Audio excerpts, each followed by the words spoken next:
Hello friends, welcome to our channel. இன்னைக்கு வீட்டிலையே மீன் குழம்பு எப்படி செய்கிறதுன்னு பார்க்கலாமா? இதுக்கு தேவையான பொருட்கள் என்னென்னன்றதை அம்மா சொல்லுவாங்க. சின்ன வெங்காயம், பூண்டு, பெரிய வெங்காயம் இதை அரைச்சி எடுத்துகிட்டு வரணும். அது கூட அரைக்க தேவையான பொருள் வந்து ஜீரகம், மஞ்சத்தூள். ஃபஸ்ட்டு அரைச்சிட்டு வருவோம் வாங்க.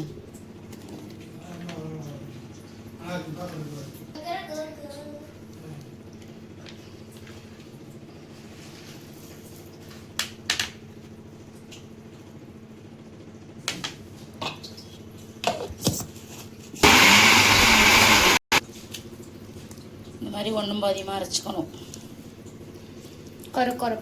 கொரன்னு. அடுத்து தக்காளியும் அரைச்சிக்கணும். நான் ஆல்ரெடி அரைச்சி வச்சுருக்கேன். தக்காளி வந்து கையில் பிசைஞ்சு விட்டிங்கன்னா நல்லாயிருக்கும். இப்போ வர தக்காளியில் கையில் பிணைய முடிய மாட்டேங்குது. அதனால் ஒன்றும் பாதியாக மிக்சியிலே போட்டாச்சு. ஊற்றிக்கலாம்.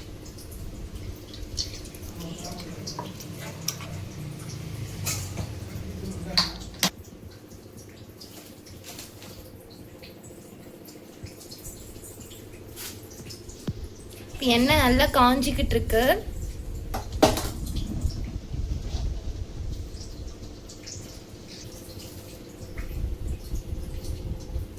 வெந்தயம் 1 டீஸ்பூன். பொரியுது பாருங்க.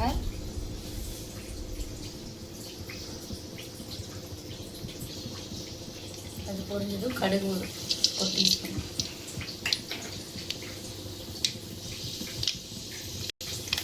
கருவேப்பிலை,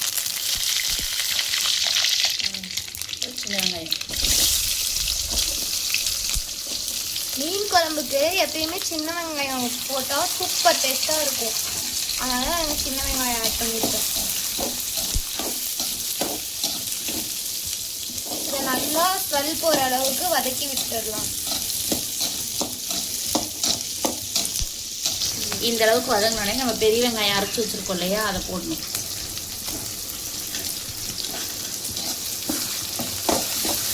பெரிய வெங்காயம் ஏன் சேர்க்குறோம் அப்படின்னா கொஞ்சம் குழம்பு வந்து கொலன்னு வரும், கொஞ்சம் நிறைய தேவைப்படும் அப்படிங்கிறதுக்காக. பருப்பு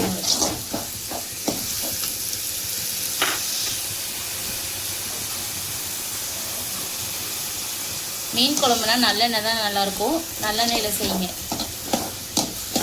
எங்ககிட்ட இப்போ ரீஃபண்ட் ஆயில் இருந்தது, அதை நாங்கள் ஊற்றியிருக்கோம். உங்கள் வீட்டில் நல்லெண்ணெய் இருந்தால் நீங்கள் ஆட் பண்ணிக்கலாம்.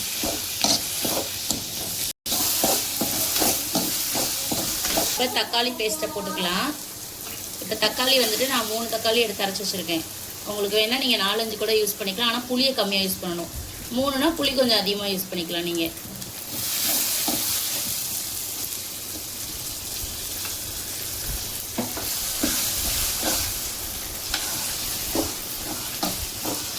இது வதங்கட்டும். அதுங்காட்டி நம்ம புளியை கரைச்சி ரெடி பண்ணலாம்.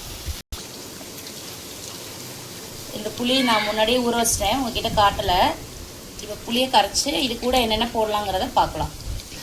புளி கரைச்சாச்சு. இதுக்குள்ளே என்ன போட போகிறோங்கிறத பார்க்கலாம். 2 ஸ்பூன் மிளகாய்த்தூள்,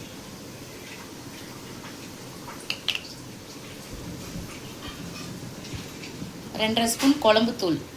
உங்களுக்கு நான் இதை பின்னாடி வீடியோ போடுறேன் எப்படி அரைக்கணுங்கிறத.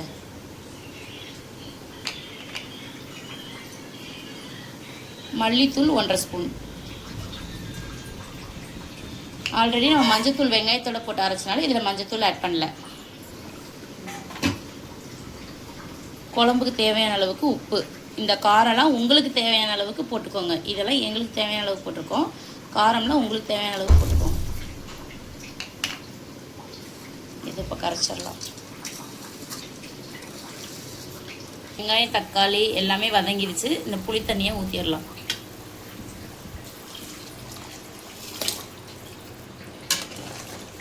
அவ்வளோதாங்க. கொதிச்சு எண்ணெய் மிதந்து வந்ததுக்கப்புறம் நம்ம மீன் போடலாம். சிம்பிளாக 10 மினிட்ஸ்லேயே பார்த்தீங்களா எவ்வளோ ஈஸியாக செஞ்சுட்டாங்கன்னு.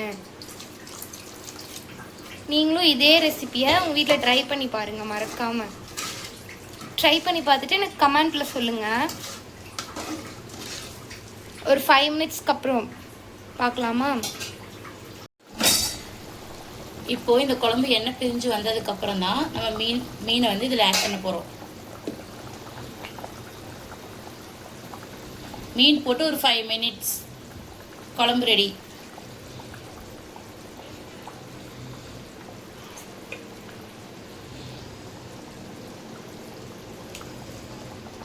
ஆவி பறக்க பறக்க மீன் குழம்பு ரெடி ஆகிட்டே இருக்கு பாருங்களேன்.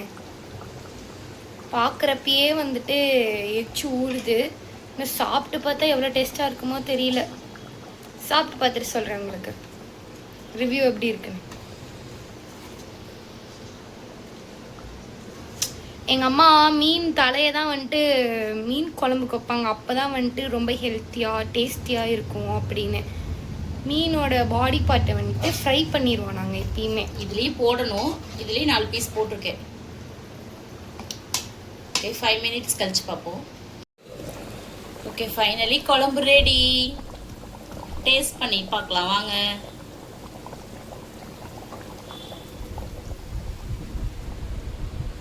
இப்போது இது ஒரு 1/2 hour நீங்கள் வந்துட்டு லேட்டாக சாப்பிட்டீங்க அப்படின்னா அந்த மீனில் வந்துட்டு அந்த குழம்போட மசாலாலாம் இறங்கிரும்.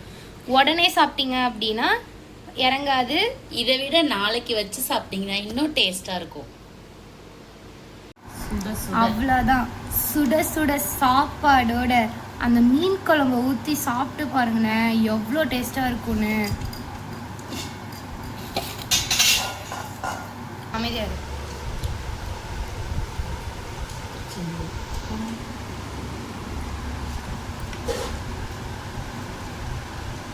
பார்த்தீங்களா எவ்வளோ சூப்பராக கலர்ஃபுல்லாக இருக்குன்னு மீன் குழம்பு.